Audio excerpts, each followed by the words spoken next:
Hi friends, അപ്പോൾ നമ്മൾ ടാക്സോണമിയാണ് പഠിച്ചുകൊണ്ടിരുന്നത്. നമ്മൾ ടാക്സോണമിയിൽ പ്രധാനമായിട്ട് പറഞ്ഞത് father of taxonomy Carl Linnaeus എന്നാണ്. ഇനി നമ്മൾ നോക്കാൻ പോകുന്നത് അദ്ദേഹത്തിന്റെ പ്രധാനപ്പെട്ട കുറച്ച് ബുക്കുകളുണ്ട്. അതിലെ ഏറ്റവും പ്രധാനപ്പെട്ടതാണ് സ്പീഷീസ് പ്ലെന്റേറം. ഈ സ്പീഷീസ് പ്ലെന്റേറം എന്ന് പറഞ്ഞ ബുക്കിലാണ് ബൈനോമിയൽ നൊമൻക്ലേച്ചറിനെ കുറിച്ച് അദ്ദേഹം പറഞ്ഞിട്ടുണ്ടായിരുന്നത്. പിന്നെ രണ്ടാമത്തേതാണ് സിസ്റ്റമ നാച്ചുറെ, പിന്നെ ക്രിട്ടിക്ക ബൊട്ടാണിക്ക, ഫിലോസഫിയ ബൊട്ടാണിക്ക. അപ്പൊ പ്രധാനപ്പെട്ട 4 ബുക്കുകളുടെ പേര് ഇവിടെ പറയുന്നുണ്ട്: സ്പീഷീസ് പ്ലെന്റേറം, സിസ്റ്റമ നാച്ചുറെ, ക്രിട്ടിക്ക ബൊട്ടാണിക്ക, ഫിലോസഫിയ ബൊട്ടാണിക്ക.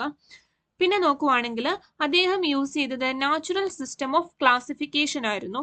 അപ്പോൾ കാൾ ലിനേയസ് യൂസ് ചെയ്തത് നാച്ചുറൽ സിസ്റ്റം ഓഫ് ക്ലാസിഫിക്കേഷൻ ആയിരുന്നു എന്നുള്ളത് ഓർത്തിരിക്കുക.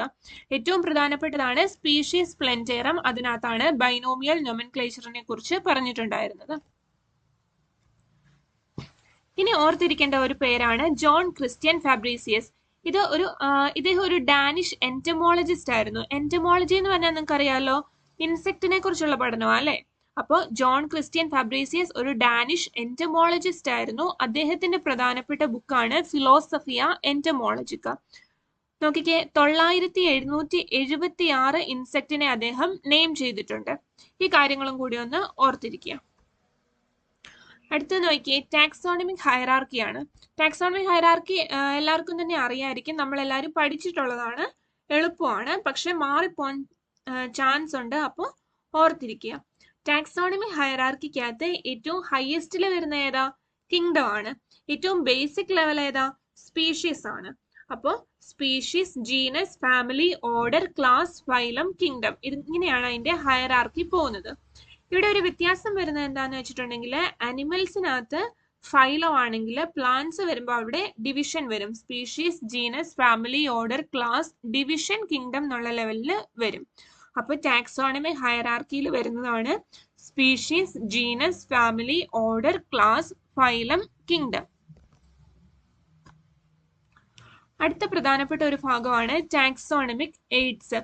Taxonomic aid are the collection of sample or preserved organism which help in extensive research for the identification of various taxonomic hierarchy. അപ്പോൾ taxonomic aid എന്ന് പറഞ്ഞിട്ടുണ്ടെങ്കിൽ എന്താ? കുറച്ച് ഒരു സംരക്ഷിത ജീവികളുടെ അല്ലെങ്കിൽ ഒരു സാമ്പിള്, അതിന്റെ ഒരു ശേഖരമാണ് അല്ലെ ഈ ടാക്സോണമിക് എയ്ഡ് എന്ന് പറഞ്ഞിട്ടുള്ളത്. അതെന്തിനാ? ഈ ടാക്സോണമിക് ശ്രേണിയെ തിരിച്ചറിയുന്നതിന് വേണ്ടിയിട്ട് സഹായിക്കുന്നുണ്ട്. അതിന്റെ എക്സാമ്പിൾസ് നോക്കിയേ. ബൊട്ടാണിക്കൽ ഗാർഡൻ ഉണ്ട്, മാനുവൽസ് ഉണ്ട്, flora, keys, zoological park, museum, monograph, herbarium. അങ്ങനെ 8 എണ്ണം വരുന്നുണ്ട്. ഇതിൽ തന്നെ നിങ്ങൾ ചിലതൊക്കെ കേട്ടിട്ടുള്ളതായിരിക്കും. ഇതിൽ ബൊട്ടാണിക്കൽ ഗാർഡൻ എന്ന് പറഞ്ഞിട്ടുണ്ടെങ്കിൽ എന്താ? ബൊട്ടാണിക്കൽ ഗാർഡൻ എന്ന് പറഞ്ഞിട്ടുണ്ടെങ്കിൽ ലിവിങ് പ്ലാന്റ്സ് ആണ് അല്ലെ. പിന്നെ നോക്കിയേ, സുവോളജിക്കൽ പാർക്ക് നമുക്ക് അറിയാവുന്നതാണ്. ഹെർബേറിയം, ബോട്ടണി പഠിച്ച എല്ലാവരും തന്നെ ഹെർബേറിയം ഉണ്ടാക്കിയിട്ടുള്ളവരായിരിക്കും. അപ്പൊ ഇതൊക്കെയാണ് പ്രധാനപ്പെട്ട ടാക്സോണമിക് എയ്ഡ്സ്. ഇനി നോക്കിയേ, largest herbarium of the world is the herbarium of Royal Botanical Garden at Kew in England. അപ്പോൾ ലാർജസ്റ്റ് ഹെർബേറിയം എവിടെയാണ് സ്ഥിതി ചെയ്യുന്നത്? Herbarium of Royal Botanical Garden at Kew in England, ഇംഗ്ലണ്ടിലാണ്. Largest herbarium in India is Central National Herbarium, Kolkata. പിന്നെ largest botanical garden of the world is the Royal Botanical Garden at Kew in England. Herbarium പറഞ്ഞത് തന്നെയാണ്. Botanical ഗാർഡനും largest വരുന്നത് രണ്ടും ഒരേ സ്ഥലത്താണ്. Royal Botanical Garden at Kew in England ആണ് വരുന്നത്. The largest botanical garden of India is Indian Botanical Garden at Howrah. എവിടെയാണ്? ഹൗറയിലാണ് largest botanical garden of India. പിന്നെ നാഷണൽ ബൊട്ടാണിക്കൽ റിസർച്ച് ഇൻസ്റ്റിറ്റ്യൂട്ട് സ്ഥിതി ചെയ്യുന്നത് കൊൽക്കത്തയിലാണ്. അടുത്ത നോക്കിയേ, നമ്മൾ ടാക്സോണമിക് എയ്ഡ് പറഞ്ഞു, അതിനെക്കുറിച്ച് നമ്മൾ ഒന്ന് വിശദമായിട്ട് നോക്കാൻ പോവാണ്. അപ്പോൾ മൊണോഗ്രാഫ് എന്ന് പറഞ്ഞാൽ എന്താ? A detailed study of A certain organism or A taxonomic group എന്ന് പറഞ്ഞാൽ എന്താ? ഒരു പ്രത്യേക ജീവിയെ കുറിച്ചോ അല്ലെങ്കിൽ ഒരു ടാക്സോണമിക് ഗ്രൂപ്പിനെ കുറിച്ചോ ഉള്ള വിശദമായ പഠനത്തെയാണ് നമ്മൾ മോണോഗ്രാഫ് എന്ന് പറയുന്നത്. അടുത്തതാണ് manuals. The taxonomic aid which maintain the information for identification of species found in an area. എന്ന് പറഞ്ഞാൽ എന്താ? ഇപ്പൊ ഒരു പ്രദേശത്ത് കാണപ്പെടുന്ന സ്പീഷീസിനെ തിരിച്ചറിയുന്നതിന് വേണ്ടിയിട്ടുള്ള വിവരങ്ങൾ എല്ലാം സൂക്ഷിച്ചു വെക്കുന്നതിനെയാണ് നമ്മൾ മാനുവൽസ് എന്ന് പറയുന്നത്. പിന്നെ ഫ്ലോറ എന്ന് കേൾക്കുമ്പോൾ തന്നെ അറിയാം പ്ലാന്റ്സുമായിട്ട് റിലേറ്റഡ് ആണ്. ഫ്ലോറ എന്ന് പറഞ്ഞാൽ written account of the different type of plants in A given area. അതായത് ഒരു ഏരിയയിലുള്ള ഡിഫറെന്റ് ടൈപ്പ് ഓഫ് പ്ലാന്റ്സിനെ തിരിച്ചറിയുന്നതിന് വേണ്ടിയിട്ടുള്ള ഒരു ശേഖരമാണ് ഈ ഫ്ലോറ എന്ന് പറയുന്നത്. പിന്നെ ഹെർബേറിയം നമുക്ക് എല്ലാവർക്കും അറിയാം പ്രിസർവ്ഡ് പ്ലാന്റ് സ്പെസിമെൻസ് ആണ്. നമ്മൾ എല്ലാവരും ഹെർബേറിയം ഉണ്ടാക്കിയിട്ടുണ്ടായിരിക്കും. അപ്പോൾ ഹെർബേറിയം എന്ന് പറഞ്ഞാൽ collection of preserved plant specimens ആണ്.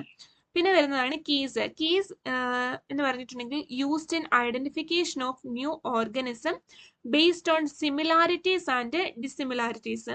അതായത് ഓർഗാനിസത്തിനെ എന്തിനെ ബേസ് ചെയ്തുകൊണ്ട് സിമിലാരിറ്റിയും ബേസ് ചെയ്യുന്നുണ്ട്, ഡിസിമിലാരിറ്റിയും ബേസ് ചെയ്തുകൊണ്ടിട്ട് ഐഡന്റിഫൈ ചെയ്യുന്നതിനെയാണ് നമ്മൾ കീസ് എന്ന് പറയുന്നത്. അവിടെ എന്താ, അവിടെ providing A series of choice, ഒരു സീരീസ് ഓഫ് ചോയ്സ് അവിടെ പ്രൊവൈഡ് ചെയ്യപ്പെടുന്നുണ്ട്. അതുപോലെ തന്നെ keys R analytical in nature. Keys analytical nature ആണ്. അതുപോലെ അവിടെയുള്ള കോൺട്രാസ്റ്റിംഗ് ക്യാരക്ടേഴ്സിനെ നമ്മൾ കപ്ലറ്റ് എന്നാണ് പറയുന്നത്. എന്താ പറയുന്നത്? കപ്ലറ്റ്. ഇതൊക്കെ ഇമ്പോർട്ടന്റ് ആട്ടോ. അപ്പൊ കീസിൽ വരുന്ന കോൺട്രാസ്റ്റിംഗ് ക്യാരക്ടേഴ്സ് കപ്ലറ്റ് എന്നറിയപ്പെടും. അതുപോലെ each statement in the keys called lead. ഈ കീയിൽ വരുന്ന ഓരോ സ്റ്റേറ്റ്മെന്റിനെയും നമ്മൾ ലീഡ് എന്നാണ് പറയുന്നത്. അപ്പൊ നമ്മള് ടാക്സോണമിക് എയ്ഡ് പറഞ്ഞു. അതിലെ പ്രധാനപ്പെട്ട എക്സാമ്പിൾസ് ആണ് botanical garden, manuals, flora, keys, zoological park, museum, monograph, herbarium. അതിൽ തന്നെ മൊണോഗ്രാഫും മാനുവലും ഫ്ലോറ, ഹെർബേറിയം, കീ, ഇതെല്ലാം ഇമ്പോർട്ടന്റ് ആണ് കേട്ടോ. ഇതെല്ലാം ഓർത്തിരിക്കണം. ഇതൊക്കെ മാറി മറിച്ചും തരുമ്പോൾ നമുക്ക് ഇത് ഏതാണ്, ഏതിനകത്ത് വരുന്നതാണെന്നുള്ള ഒരു ഐഡിയ ഉണ്ടായിരിക്കണം. അപ്പോൾ നമ്മൾ ഇന്ന് ഇത്രയാണ് പറഞ്ഞത്. ടാക്സോണമിയെ കുറിച്ചാണ് പഠിച്ചുകൊണ്ടിരിക്കുന്നത്. നമ്മുടെ നാച്ചുറൽ സയൻസിലെ ഫസ്റ്റ് പോർഷനായ ലിവിങ് വേൾഡിലെ ഭാഗങ്ങളാണ്. അപ്പൊ ഇതെല്ലാം ഇമ്പോർട്ടന്റ് ആണ്. അപ്പൊ നിങ്ങൾ ഇത് വ്യക്തമായിട്ട് നോട്ട് എഴുതി തന്നെ പഠിക്കുക. നിങ്ങൾക്ക് വീഡിയോ കാണുമ്പോൾ അറിയാം പരിമിതമായ സാഹചര്യത്തിൽ നിന്നുകൊണ്ട് എടുക്കുന്ന വീഡിയോ ആണ്. എന്നാൽ പോലും ഇതിലെ കണ്ടന്റ് നിങ്ങളിലേക്ക് എത്തുന്നുണ്ടെന്ന് ഞാൻ വിശ്വസിക്കുന്നു. അപ്പൊ നോട്ട് എഴുതി പഠിക്കുക, നന്നായിട്ട് പ്രിപ്പയർ ചെയ്യുക. താങ്ക്